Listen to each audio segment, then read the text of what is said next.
Sans un casque d'acier et un fusil, nous ne pouvons ni planter un arbre, ni construire une maison. Ces mots ont été prononcés par un homme devenu une légende vivante d'Israël et son symbole le plus controversé. Un général avec un cache-œil noir qui comprenait ses ennemis mieux que beaucoup d'alliés. Le créateur des plus grandes victoires et de la plus terrible défaite. Un guerrier qui a terminé sa carrière en pacificateur. Le 20 mai 1915, dans le premier kibboutz de Palestine, de Gania Aleph, sur les rives du Kinneret, un garçon est né. On l'a appelé Moshe. Ses parents, Shmuel et Dvorah Dayan, faisaient partie de ces juifs venus construire une nouvelle vie sur la terre de leurs ancêtres. Dvorah Dayan est arrivée d'Ukraine alors qu'elle n'avait que 15 ans. Elle faisait partie des premières chaloutzot, des pionnières qui travaillaient aux côtés des hommes sous le soleil brûlant, drainant les marécages. Shmuel, un intellectuel et idéaliste, l'un des fondateurs du mouvement des kibboutz. Ils se sont rencontrés sur une terre qu'on appelait alors simplement Eretz Israël, une terre sans État, où chaque pouce était donné par le sang et la sueur. De Gania était une expérience. Plusieurs dizaines de Juifs ont décidé qu'ils vivraient en commune, sans propriété privée, élevant les enfants ensemble, partageant le travail et le pain. Moshe a grandi parmi ces gens, des fanatiques du rêve d'un monde nouveau. Il a vu comment son père débattait des nuits entières sur l'avenir du peuple juif, comment sa mère tombait d'épuisement après une journée de travail, comment les voisins enterraient ceux tués par les Arabes des villages environnants. Il n'y avait rien de romantique là-dedans. Quand Moshe avait 6 ans, la famille a déménagé à Nahalal, le premier moshav de la vallée de Jezreel. Ici, les règles étaient différentes, pas une commune, mais une coopérative, où chaque famille avait sa propre parcelle, mais où tout le monde s'entraidait. Shmuel Dayan est devenu l'un des dirigeants de la colonie. Moshe a grandi dans une atmosphère de construction constante, non seulement de maisons, mais d'idées. Son père lui enseignait « Nous ne sommes pas des invités sur cette terre, nous en sommes les maîtres ». Le garçon était mince, nerveux, avec le regard perçant d'yeux sombres. Ce n'était pas un enfant studieux, il était attiré par l'action. À 12 ans, il patrouillait déjà les environs de Nahalal avec un fusil. Défendre la colonie contre les raids était le devoir de tous ceux qui pouvaient tenir une arme. À 14 ans, Moshe a rejoint la Haganah, l'organisation militaire clandestine qui créait les fondations de la future armée d'Israël. Pour lui, c'était aussi naturel que de respirer. La question n'était pas d'y aller ou non, la question était comment survivre et protéger ce que ses parents construisaient. Moshe avait 21 ans. Le soulèvement arabe a englouti toute la Palestine. Les Britanniques, qui gouvernaient le territoire sous mandat de la Société des Nations, ont essayé de réprimer la rébellion, mais ont entravé les Juifs dans leur défense plus qu'ils ne les ont aidés. La Haganah opérait dans l'ombre, formait des combattants, accumulait des armes, organisait la défense des colonies. Dayan est devenu instructeur. Il enseignait à des gens plus âgés que lui comment tirer, comment se déplacer la nuit, comment ne pas paniquer sous le feu. Il était exigeant, dur, et était respecté non pour son charisme, mais parce qu'il savait toujours quoi faire. Les Britanniques connaissaient la Haganah. Ils la toléraient parce que les colons juifs aidaient à contrôler le territoire. Mais quand le soulèvement arabe s'est calmé, les Britanniques ont décidé de montrer qui était le maître. En octobre 1939, des arrestations massives de membres de la Haganah ont commencé. Moshe était sur la liste. Il a été pris avec 42 autres combattants et envoyé à la prison d'Acre, une lugubre forteresse des croisés que les Britanniques avaient transformée en lieu pour prisonniers politiques. Moshe y a passé 2 ans. Il n'a pas craqué. Au contraire, il lisait, réfléchissait, s'endurcissait. Il comprenait que la guerre n'est pas seulement tirer, c'est la patience. C'est la capacité d'attendre son moment. C'est la volonté de payer un prix que d'autres ne sont pas prêts à payer. Quand il a été libéré, il est sorti d'Acre non pas aigri, mais concentré. Il savait exactement qui il voulait être. Le monde brûlait. La Seconde Guerre mondiale battait son plein. Hitler conquérait l'Europe, exterminant les Juifs. Le Moyen-Orient était un champ de bataille entre les Britanniques et les forces de l'Axe. La Syrie française, gouvernée par le gouvernement de Vichy, est devenue un tremplin pour les Allemands. Les Britanniques préparaient une opération pour capturer la Syrie et le Liban. Ils avaient besoin de guides, d'éclaireurs, de gens qui connaissaient le terrain et étaient prêts à prendre des risques. La Haganah a proposé ses hommes. Moshe Dayan était parmi eux. Le 8 juin 1941, Un groupe de reconnaissance qui incluait Dayan se déplaçait à travers le territoire près de la rivière Litani au sud du Liban. Leur tâche, trouver les positions françaises, évaluer les fortifications, transmettre les données au commandement britannique. Moshe marchait en tête avec des jumelles. Il les a levées à ses yeux pour observer la vallée. À ce moment, un tireur d'élite français a tiré. La balle a touché les jumelles. Une explosion de fragments. Du métal et du verre se sont incrustés dans son visage. Moshe est tombé, saignant. Son œil gauche était détruit. 40 fragments se sont logés dans son crâne et son cerveau. Les médecins diraient plus tard, c'est un miracle qu'il ait survécu. Il a perdu connaissance, pensant que c'était la fin.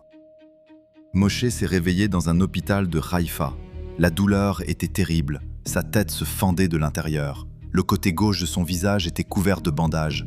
Quand ils ont été retirés, il a vu une orbite vide dans le miroir. Les médecins ont expliqué, l'œil ne peut pas être sauvé, les fragments ne peuvent pas être retirés, trop profonds, trop dangereux. 40 morceaux de métal et de verre resteraient dans son crâne pour toujours. Ils appuieraient sur les nerfs, causeraient des maux de tête, des migraines qu'on ne pouvait pas arrêter avec des pilules. Pour le reste de sa vie. Il avait 26 ans, il venait juste de commencer sa carrière militaire, et maintenant, un invalide. Les médecins militaires britanniques lui ont dit directement « Le service est terminé. Avec un œil, on ne vous prend pas dans l'armée. » Moshe a écouté et s'est tu. Il n'a pas argumenté, n'a pas crié. Il les a juste regardés de son œil droit restant, sombre et dur, et les médecins ont senti que cet homme n'allait pas abandonner. Ils lui ont donné un cache-œil noir. C'est devenu une partie de son visage. Il le portait toujours, non par honte, mais parce que l'orbite vide effrayait les gens. Le cache-œil a fait de lui une figure reconnaissable. Plus tard, il deviendrait un symbole, le général borgne,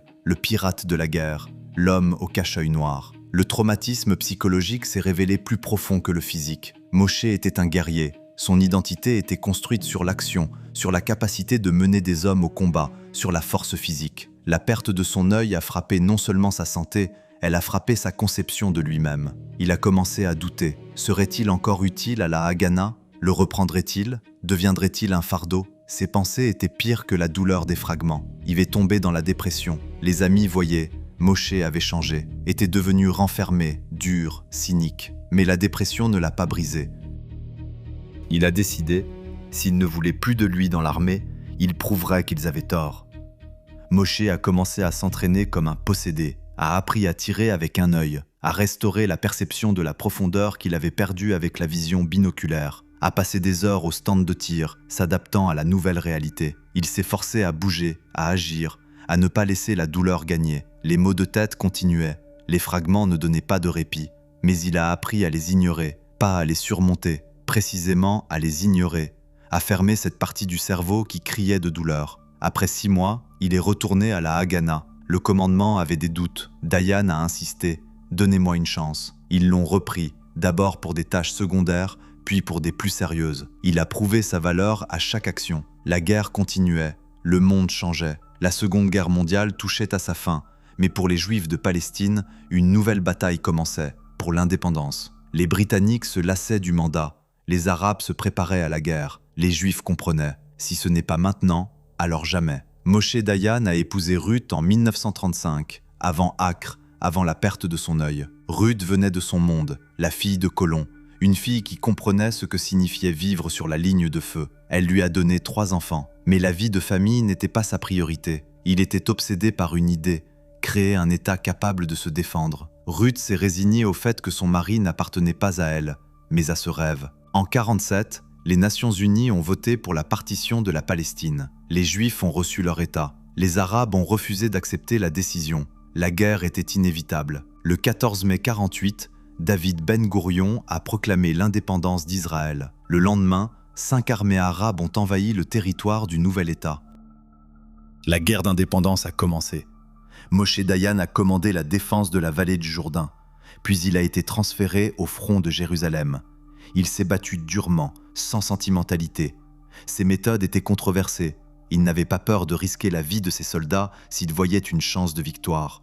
Certains l'appelaient impitoyable. La guerre s'est terminée. Israël a survécu. Mais à quel prix? 6 000 morts, 1% de toute la population. 1 personne sur 100 dans le pays tuée. Moshe a vu ses pertes. Il a enterré ses soldats. Il comprenait. La paix ne viendrait pas. Ce n'était que le début. Les pays arabes n'accepteraient pas l'existence d'Israël. Il y aurait de nouvelles guerres, et Israël devait toujours être prêt. Après la guerre, Dayan est devenu commandant du district militaire du Sud, puis du Nord. Il a étudié la culture arabe, appris l'arabe, lu leur poésie, écouté leur musique. Ses collègues ne comprenaient pas. Pourquoi? Moshe expliquait simplement « Pour vaincre l'ennemi, il faut le comprendre ». Il savait que les Arabes n'étaient pas un monolithe. Ils avaient leurs propres contradictions, leurs propres peurs, leurs propres rêves. Il les comprenait mieux que beaucoup de politiciens israéliens. Et cette compréhension ne le rendait pas plus doux. Au contraire, elle le rendait plus dangereux. Il savait où frapper. Bientôt, il a été nommé chef d'état-major général des forces de défense d'Israël. Il avait 38 ans, le plus jeune chef d'état-major de l'histoire du pays. Il a commencé à reconstruire l'armée. Son idée était simple. Israël ne peut pas se permettre une longue guerre. Le pays n'a pas de ressources, pas de profondeur de défense. Par conséquent, les guerres doivent être courtes et écrasantes. Frapper en premier, frapper rapidement, frapper de sorte que l'ennemi n'ait pas le temps de se rétablir. Cette philosophie serait testée très bientôt, et le monde entier verrait que le général Borgne ne bluffait pas. Le 29 octobre 1956, les parachutistes israéliens ont sauté au-dessus du col de Mitla, dans la péninsule du Sinaï. L'opération Kadesh a commencé, la campagne du Sinaï. Moshe Dayan était une figure clé de la guerre. Il l'avait planifiée pendant des mois, tenant compte de chaque détail. L'Égypte de Gamal Abdel Nasser bloquait le détroit de Tiran, coupant l'accès d'Israël à la mer Rouge. Les fédayins égyptiens menaient des raids à travers la frontière, tuant des civils. Nasser s'armait avec des armes soviétiques et parlait ouvertement de détruire l'État juif. Dayan a proposé un plan, une frappe éclair à travers le Sinaï, capture de la péninsule, destruction de l'armée égyptienne avant qu'elle ne puisse se mobiliser. Les Britanniques et les Français, enragés par la nationalisation du canal de Suez par Nasser, ont accepté de coordonner les actions. C'était un accord secret. Israël attaque en premier, créant un prétexte pour l'intervention anglo-française. Un jeu cynique, mais Dayan n'était pas un romantique. Il se souciait d'une chose, la sécurité d'Israël. La guerre a duré 8 jours. Les chars israéliens ont percé le Sinaï comme un couteau dans du beurre. L'armée égyptienne, malgré l'armement soviétique, n'était pas préparée à un tel rythme d'avance. Dayan était partout, au front, au quartier général, dans les airs, en avion, coordonnant les opérations. Les soldats voyaient le général avec le cache-œil noir dans les endroits les plus chauds et comprenaient « S'il est là, nous allons gagner ». Le Sinaï a été capturé. Le détroit de Tiran s'est ouvert. L'armée égyptienne a été vaincue. Mais la victoire s'est révélée temporaire. L'Union soviétique et les États-Unis, s'unissant de manière inattendue, ont exigé qu'Israël, la Grande-Bretagne et la France retirent leurs forces. Ben Gourion a été forcé de reculer. Israël a quitté le Sinaï. Dayan était furieux. Il comprenait, la victoire militaire ne vaut rien si la politique l'annule. Mais il comprenait aussi autre chose. Israël a prouvé qu'il pouvait écraser les armées arabes. Le mythe de la faiblesse juive était détruit. Le monde arabe a vu qu'Israël n'était pas un phénomène temporaire, mais une force à prendre en compte. 3 jours après la fin de la guerre, Moshe Dayan est allé à des funérailles. Roi Rutenberg, un gardien de 21 ans du kibboutz Nahal Oz, à la frontière avec Gaza, a été tué par des militants palestiniens pendant qu'il patrouillait le périmètre. Des centaines de personnes se sont rassemblées aux funérailles. Dayan a prononcé un discours qui est devenu l'un des plus célèbres et controversés de l'histoire d'Israël. Il se tenait devant le cercueil du jeune soldat et parlait non pas d'héroïsme, non pas de vengeance, non pas de haine envers les ennemis. Il parlait du prix qu'Israël paie pour son existence. Ne jetons pas aujourd'hui le blâme sur les meurtriers. Quel droit avons-nous de nous plaindre de leur haine féroce envers nous?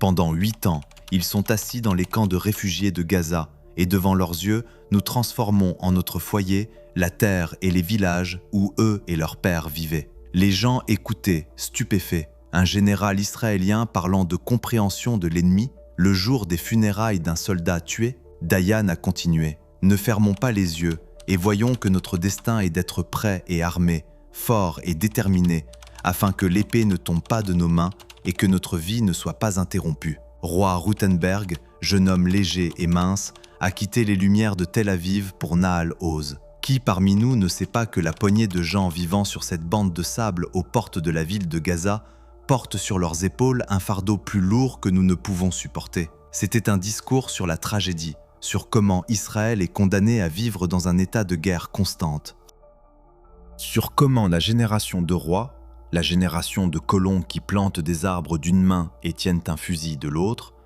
sur comment les Arabes haïssent non pas juste comme ça, mais parce qu'ils ont leur propre vérité, leur propre douleur, et sur comment, malgré cela, Israël ne peut pas se rendre. Sans un casque d'acier et un fusil, nous ne pouvons ni planter un arbre, ni construire une maison. Nos enfants n'auront pas de vie si nous ne creusons pas d'abri, et sans barbelés et mitrailleuses, nous ne pouvons pas paver la route vers les eaux de la paix. Ce discours a divisé la société israélienne. Certains admiraient l'honnêteté de Dayan, sa volonté de voir la complexité du conflit. D'autres l'accusaient de trahison, de justifier les meurtriers. La droite l'appelait mou. La gauche, un cynique qui reconnaît l'injustice mais ne va rien changer. Dayan ne s'est pas défendu, il a simplement dit ce qu'il pensait. En 1958, Dayan a quitté le poste de chef d'état-major. Il avait fait tout ce qu'il pouvait dans l'armée. Maintenant, il voulait essayer la politique. Il a rejoint le parti Mapai, est devenu membre de la Knesset, puis ministre de l'Agriculture. Sa carrière politique ne lui a pas donné la satisfaction que lui donnait sa carrière militaire. Il était un homme d'action, pas de débat sans fin. Les intrigues de la Knesset le fatiguaient. L'armée lui manquait. Mais l'armée ne l'avait pas oublié. En mai 1967, la situation au Moyen-Orient s'est intensifiée à la limite. Nasser a de nouveau fermé le détroit de Tiran. L'Égypte, la Syrie et la Jordanie tiraient des troupes vers les frontières d'Israël. Nasser a déclaré ouvertement que le but était la destruction de l'État juif. Israël était encerclé, la population en panique, les réservistes mobilisés. Le pays attendait la guerre. Le Premier ministre Lévi Eshkol était indécis.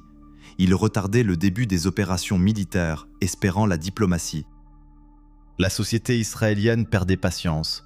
Les gens exigeaient la nomination de Moshe Dayan comme ministre de la Défense. Ils croyaient, seul lui pouvait sauver le pays. Eshkol résistait. Il n'aimait pas Dayan, le considérait trop sûr de lui, trop dangereux. Mais la pression est devenue insupportable. Moshe Dayan est devenu ministre de la Défense d'Israël. Il avait 4 jours avant le début de la guerre. 4 jours pour préparer une opération qui entrerait dans l'histoire comme l'une des campagnes militaires les plus brillantes du XXe siècle. 4 jours pour transformer la peur des Israéliens en confiance. Dayan est arrivé au ministère de la Défense et a dit au commandant « Nous attaquons en premier. Nous détruisons leurs forces aériennes au sol. Ensuite, nous allons au Sinaï, sur les hauteurs du Golan et en Cisjordanie. Nous n'avons pas le droit de faire des erreurs. » Le 5 juin, les avions israéliens ont décollé et se sont dirigés vers l'Égypte. La guerre des 6 jours a commencé. Et le monde a vu Moshe Dayan au zénith de sa gloire. Les pilotes égyptiens prenaient leur petit déjeuner lorsque leurs bases aériennes ont été couvertes de feu. Les chasseurs israéliens volaient à très basse altitude au-dessus de la mer Méditerranée, invisibles au radar. À 7h45 du matin, ils ont émergé au-dessus du territoire égyptien et se sont abattus sur les aérodromes. La première frappe était si précise et impitoyable que l'aviation égyptienne a cessé d'exister en 3 heures. 300 avions détruits au sol. L'Égypte s'est retrouvée sans couverture aérienne. Le plan de Dayan a fonctionné parfaitement. Les divisions de chars israéliennes se sont déversées à travers le Sinaï. Les fortifications égyptiennes qui avaient été construites pendant des années ont été percées en quelques heures. L'armée égyptienne, privée de soutien aérien, s'est retrouvée sans défense. Dayan coordonnait les opérations depuis le centre de commandement à Tel Aviv, mais ne pouvait pas rester immobile. Il volait en hélicoptère vers le front, apparaissait dans les unités de chars, donnait des ordres directement sur le champ de bataille. Les généraux se plaignaient. Le ministre de la Défense interfère avec le travail des commandants. Dayan n'y prêtait aucune attention. La Jordanie a commis une erreur fatale. Le roi Hussein, lié par un traité avec l'Égypte, a commencé à bombarder Jérusalem-Ouest. Israël a répondu. En 2 jours, les forces israéliennes ont capturé Jérusalem-Est et toute la Cisjordanie du Jourdain. Le 7 juin, les parachutistes israéliens ont fait irruption dans la vieille ville par la Porte des Lions. Le commandant de brigade Mota Gur a crié à la radio « Le mont du Temple est entre nos mains. Je répète, le mont du Temple est entre nos mains. » Dayan s'est envolé pour Jérusalem quelques heures plus tard.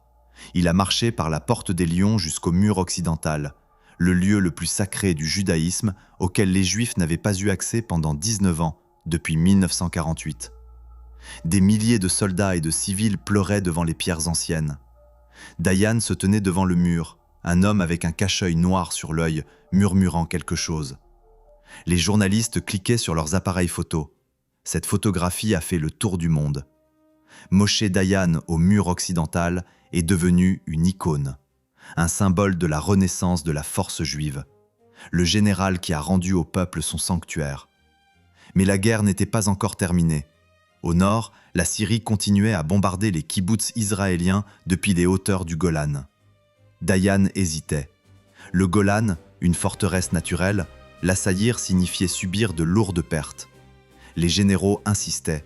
Le premier ministre Eshkol exigeait. Dayan a accepté.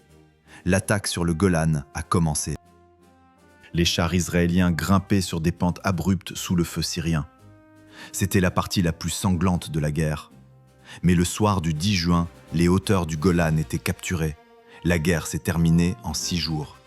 Israël a triplé son territoire. La péninsule du Sinaï, la Cisjordanie, les hauteurs du Golan, la bande de Gaza, Jérusalem-Est, tout cela était maintenant sous contrôle israélien. Les armées arabes vaincues. L'Égypte a perdu 10 000 soldats, Israël 776. Ce n'était pas juste une victoire, c'était un miracle. C'est ainsi que les Israéliens l'ont perçu, c'est ainsi que le monde l'a vu. Moshe Dayan est devenu une légende vivante. Son visage est apparu sur les couvertures de tous les magazines du monde. Time, Life, Newsweek, Dayan, partout. L'aigle borgne du désert, héros de la guerre des 6 jours, l'homme qui a sauvé Israël. Il recevait des sacs de lettres du monde entier. Les femmes écrivaient des déclarations d'amour. Les hommes demandaient des autographes. Les Israéliens l'adoraient. Il n'était pas juste un général, il était un symbole d'invincibilité. Mais Dayan ne se délectait pas de la gloire. Il comprenait, la victoire créait de nouveaux problèmes. Israël contrôlait maintenant des territoires peuplés d'1 million d'Arabes palestiniens. Que faire d'eux? Annexer les terres? Créer un État palestinien? Rendre les territoires aux Arabes en échange de la paix? La société israélienne s'est divisée. La droite exigeait de tout garder. La gauche parlait de compromis. Dayan était au milieu. Il ne croyait pas en la possibilité d'une paix avec les Arabes dans un avenir proche. Il croyait qu'Israël devait conserver les territoires stratégiques, le Golan, des parties du Sinaï, le contrôle de la vallée du Jourdain. Mais il comprenait aussi, il est impossible de gouverner 1 million de Palestiniens par la force pour toujours. Il a proposé le concept de pont ouvert, permettre aux Palestiniens de Cisjordanie de traverser librement le Jourdain, de commercer, de travailler, de maintenir des liens avec le monde arabe, mais sous contrôle militaire israélien. L'idée était controversée. La droite la considérait comme dangereuse, la gauche insuffisante. Dayan insistait. C'est le seul moyen d'éviter un soulèvement constant dans les territoires occupés. Son plan a été partiellement mis en œuvre. Pendant plusieurs années, il a même fonctionné. Mais les graines des futures intifadas avaient déjà été semées. Dayan était un ministre de la Défense contradictoire. Il encourageait la création de colonies juives en Cisjordanie et sur le Golan, bien qu'il parlait publiquement du caractère temporaire de l'occupation. Il réprimait durement les protestations palestiniennes, mais en même temps permettait aux Palestiniens une liberté de mouvement relative. Il était un pragmatique, qui comprenait qu'il n'y avait pas de solution parfaite. La célébrité n'a pas changé son caractère. Il est resté dur, cynique, distant. Son mariage avec Ruth s'est finalement effondré. Il avait ouvertement des liaisons avec d'autres femmes. La presse israélienne en parlait, mais la société pardonnait. Un héros pouvait se permettre des faiblesses. Il avait d'autres passions, l'archéologie. Dayan était obsédé par les antiquités. Il participait personnellement aux fouilles, collectionnait des artefacts. Les critiques l'accusaient de pillage, d'exportation illégale de trouvailles des territoires occupés. Il les balayait. Pour lui, c'était un moyen de se connecter au passé, de prouver que les Juifs avaient des racines dans cette terre. Les années après la guerre des 6 jours ont été une période d'euphorie en Israël.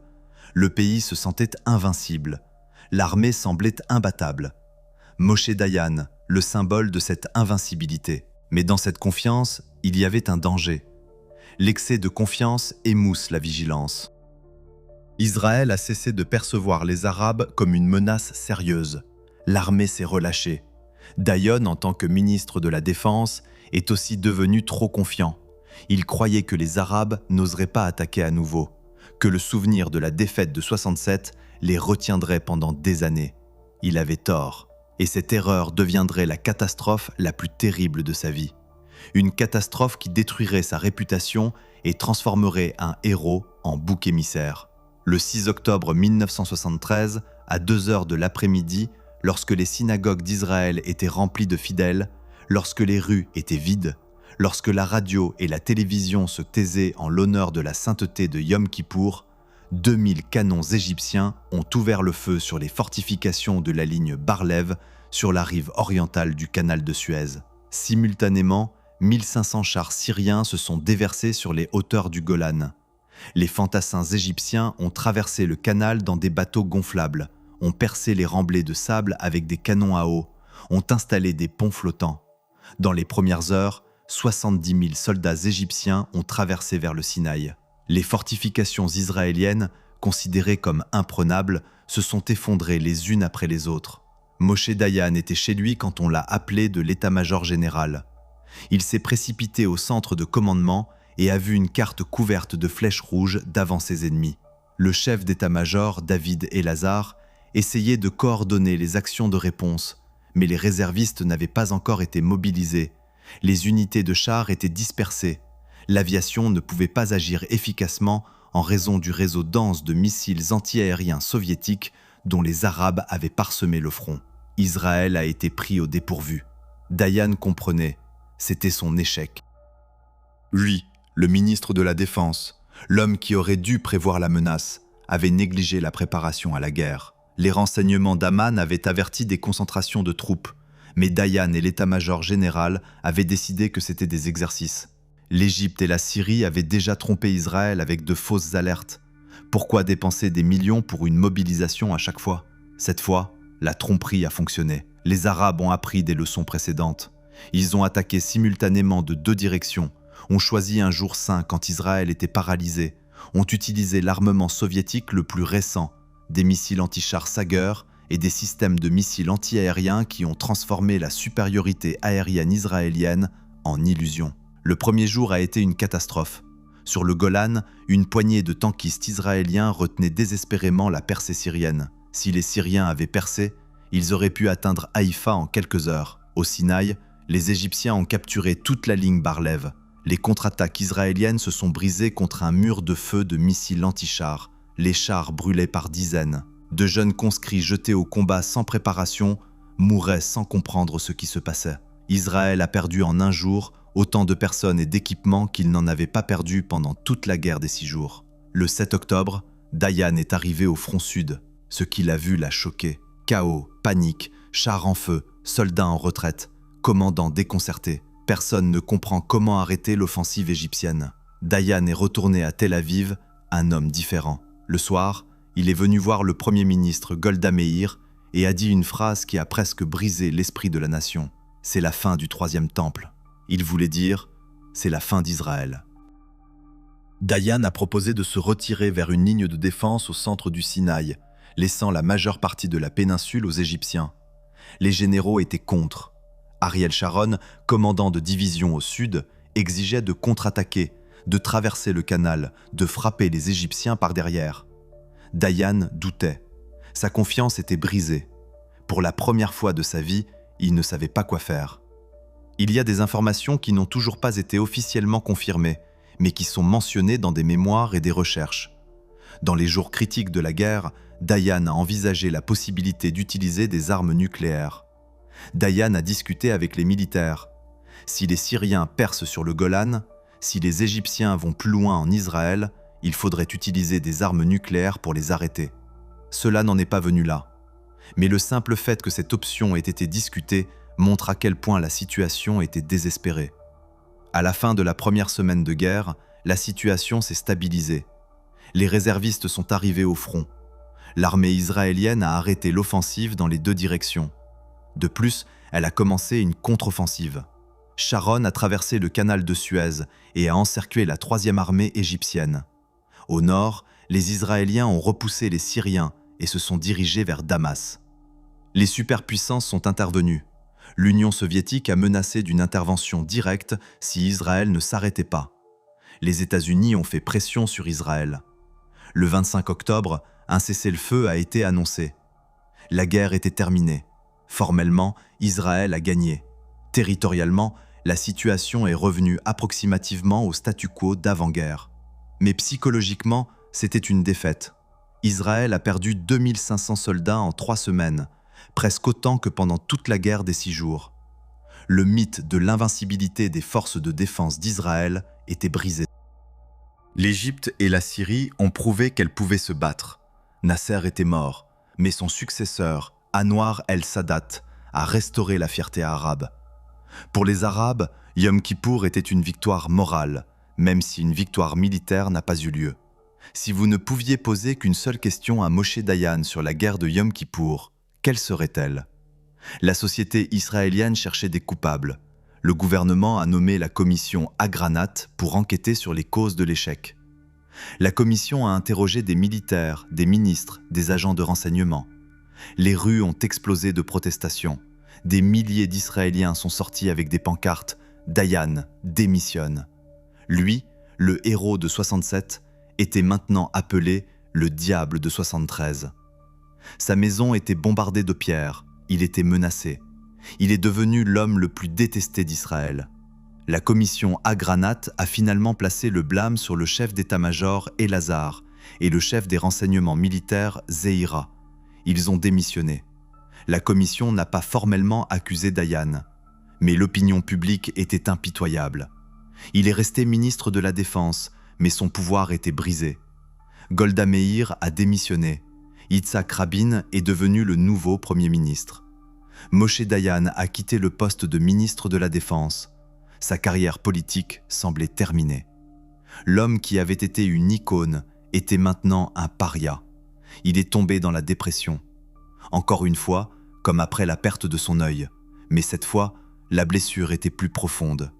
Il n'avait pas perdu un œil, il avait perdu la foi du peuple. En 1977, la droite est arrivée au pouvoir en Israël pour la première fois.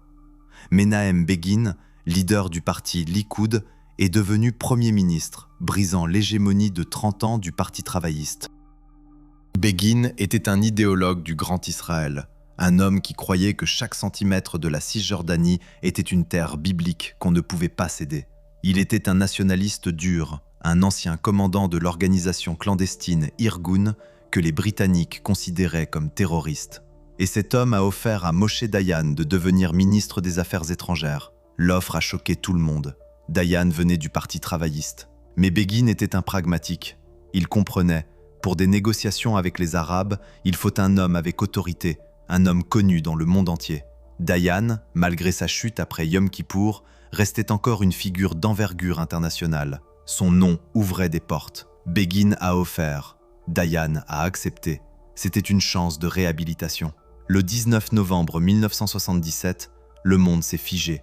Anwar el-Sadat, président de l'Égypte, s'est envolé pour Israël. Pour la première fois, un dirigeant arabe a posé le pied sur la terre de l'État juif. Il a parlé à la Knesset, et ses mots sonnaient comme une fantaisie. « Je suis venu à vous aujourd'hui sur les ailes de la paix ». Sadat a parlé de volonté de reconnaître Israël, de conclure la paix, de mettre fin à 30 ans de guerre. Les négociations ont été difficiles.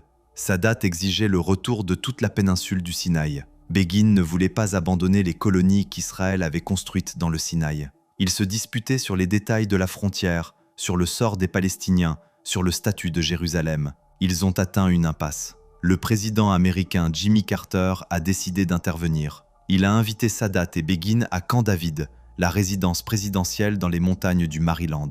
Dayan est venu en tant que négociateur en chef d'Israël. 13 jours à Camp David, Dayan a travaillé 18 heures par jour. Il a rencontré la délégation égyptienne, les Américains, a convaincu Begin de faire des compromis. Plusieurs fois, les négociations ont été au bord de l'effondrement. Dayan a trouvé des formulations qui convenaient aux deux parties. Il était un maître des manœuvres diplomatiques. Il savait comment parler pour que chaque partie entende ce qu'elle voulait entendre. Le 17 septembre, l'accord cadre a été signé. L'Égypte a reconnu Israël. Israël a rendu tout le Sinaï, y compris les colonies et les champs de pétrole. Les deux parties se sont engagées à commencer des négociations sur l'autonomie des Palestiniens en Cisjordanie et à Gaza. C'était la base d'un traité de paix. Sadat et Begin ont reçu le prix Nobel de la paix. Dayan est resté dans l'ombre, mais ceux qui connaissaient les détails des négociations comprenaient, sans lui, il n'y aurait pas eu d'accord. Le 26 mars 1979, à Washington, un traité de paix complet égypto-israélien a été signé. Le premier traité de paix d'Israël avec un pays arabe. 30 ans de guerre se terminaient. Sadat et Begin se sont serrés la main sur la pelouse de la Maison-Blanche. Moshe Dayan se tenait à proximité. La paix avec l'Égypte a divisé la société israélienne. La droite, y compris beaucoup dans le parti de Begin, considérait l'abandon du Sinaï comme une trahison. Les colons du Sinaï ont refusé de quitter leur maison. L'armée a dû les expulser de force.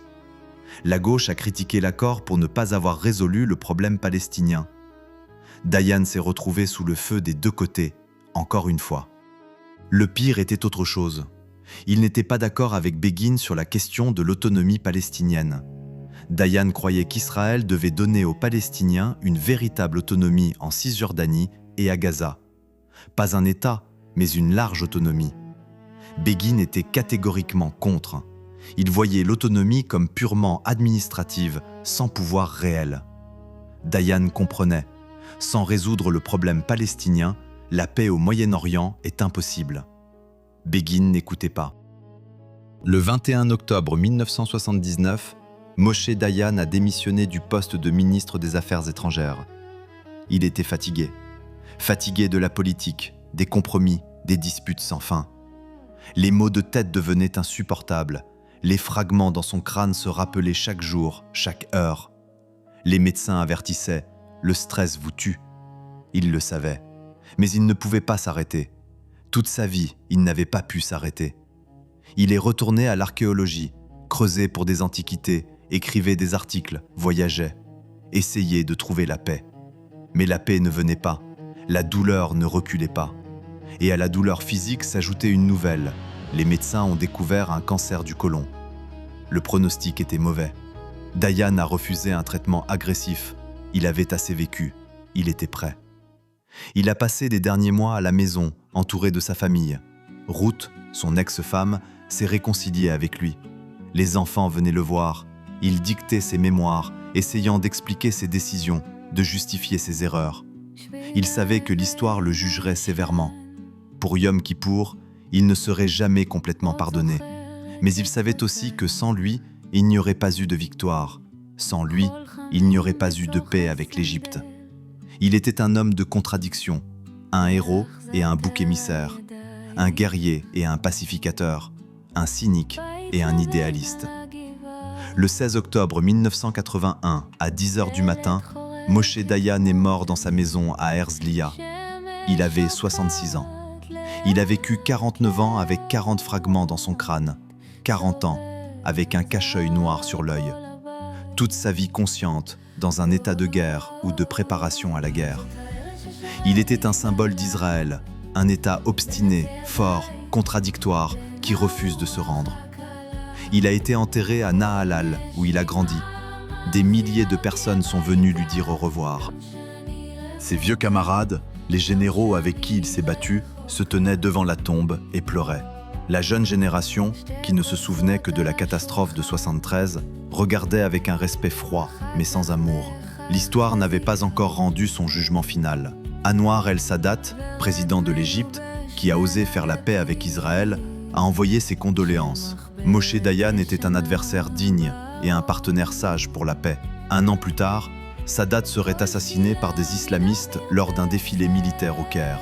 Pour la paix avec Israël, les deux ont payé le prix pour avoir essayé de mettre fin au cycle sans fin de la guerre. Sans un casque d'acier et un fusil, nous ne pouvons ni planter un arbre, ni construire une maison. Ces mots, Moshe Dayan les a prononcés en 56 et ils sont restés vrais jusqu'à la fin de sa vie. Il a vécu cette vérité chaque jour. Un guerrier qui comprenait les ennemis, un général qui est devenu diplomate, un héros qui a survécu à une chute. Son héritage est contradictoire. Pour certains, il est l'architecte des plus grandes victoires d'Israël. Pour d'autres, le coupable de la plus terrible défaite. Pour d'autres encore, l'homme qui a compris le premier que la force doit servir la paix, pas seulement la guerre. L'histoire ne pardonne pas les erreurs, mais l'histoire se souvient aussi de ceux qui changent son cours. Moshe Dayan l'a changé, pour toujours.